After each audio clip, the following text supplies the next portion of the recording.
Onorevole Zorrinho.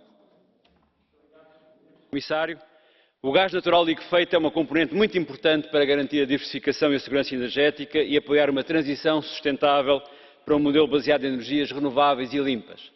Fui relator na Comissão ENVI e o parecer destaca a otimização das redes existentes, a importância de apoiarmos a transição energética e, em particular, de descarbonizarmos os transportes pesados e os transportes marítimos.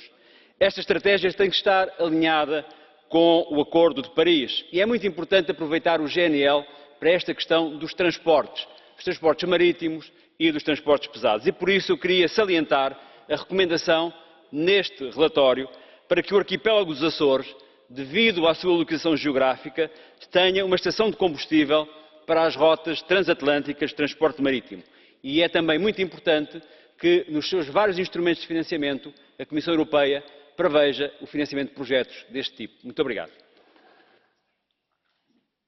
L'onorevole Pimenta Lopes non è in aula. La parola all'onorevole Spiraki. Σας ευχαριστώ κύριε Πρόεδρε. Η ενεργειακή ασφάλεια, η ενεργειακή επάρκεια και η χαμηλότερη τιμή για τους καταναλωτές είναι πράγματι οι πυλώνες για τους οποίους οφείλουμε να εργαζόμαστε.